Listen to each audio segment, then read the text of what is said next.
మనము రోజూ తింటున్న ఆహారం ముందుగా నోటిలోకి వెళ్తుంది. నోటిలో ఉన్న దంతాలు ఆహారాన్ని బాగా నమిలి చిన్న చిన్న ముక్కలుగా చేస్తాయి. నాలుక ఆ ఆహారాన్ని కదిలిస్తూ మింగేందుకు సహాయపడుతుంది. అదే సమయంలో నోటిలో లాలాజలం విడుదలవుతుంది. ఈ లాలాజలంలో అమైలేజ్ అనే ఎంజైమ్ ఉంటుంది. ఈ ఎంజైమ్ కార్బోహైడ్రేట్లను నెమ్మదిగా చక్కెరలుగా విడగొట్టడం మొదలుపెడుతుంది. అందుకే అన్నాన్ని ఎక్కువసేపు నమిలితే కొంచెం తీపిగా అనిపిస్తుంది. నోటిలోంచి ఆహారం ఆహారనాళం ద్వారా కడుపులోకి వెళుతుంది. ఈ ఆహారనాళంలో జరిగే ముఖ్యమైన ప్రక్రియను పెరిస్టాల్సిస్ అంటారు.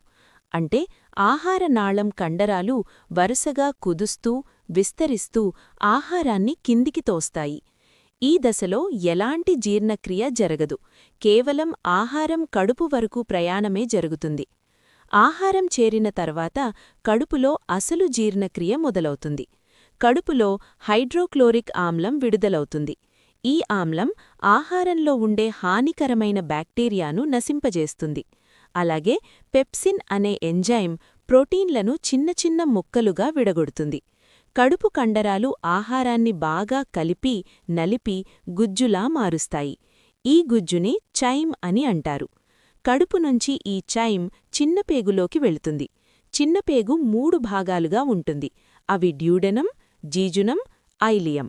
ఇక్కడికి లివర్ నుంచి పిత్తరసం, ప్యాంక్రియాస్ నుంచి జీర్ణ ఎంజైములు వస్తాయి.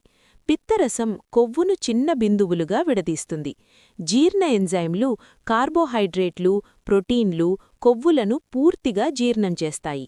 ఈ దశలో ఆహారం గ్లూకోజ్, అమినో ఆమ్లాలు, ఫ్యాటీ ఆమ్లాలుగా మారుతుంది. చిన్నపేగు లోపల విల్లై అనే చిన్న రోమాల్లాంటి నిర్మాణాలు ఉంటాయి. వీటి పని పోషకాలను పీల్చుకోవడం. ఈ పోషకాలు రక్తంలోకి చేరి శరీరంలోని అన్ని భాగాలకు చేరుతాయి. గ్లూకోజ్ శరీరానికి శక్తినిస్తుంది. ప్రోటీన్లు కండరాల నిర్మాణానికి ఉపయోగపడతాయి. కొవ్వులు శరీరంలో నిల్వశక్తిగా మారతాయి. జీర్ణం కాకుండా మిగిలిన ఆహారం పెద్దపేగులోకి వెళుతుంది. ఇక్కడ నీరు శోషించబడుతుంది. దాంతో మలము గట్టిపడుతుంది. చివరికి మలద్వారం ద్వారా శరీరం నుంచి బయటకు వెళుతుంది. జీర్ణక్రియ బాగా జరగాలంటే మనం కొన్ని విషయాలు తప్పకుండా పాటించాలి. ఆహారాన్ని బాగా నమలాలి. టైంకి తినాలి. ఎక్కువ నూనె, జంక్ ఫుడ్ తగ్గించాలి. నీరు ఎక్కువగా తాగాలి. ముఖ్యంగా ఒత్తిడిని తగ్గించుకోవాలి. మన శరీరంలో మనకు తెలియకుండా ఇంత అద్భుతమైన జీర్ణ ప్రక్రియ ప్రతిరోజూ జరుగుతూనే ఉంటుంది. ఈ సమాచారం మీకు ఉపయోగపడితే వీడియోకి లైక్ చేయండి. మీ అభిప్రాయాన్ని కమెంట్ చేయండి.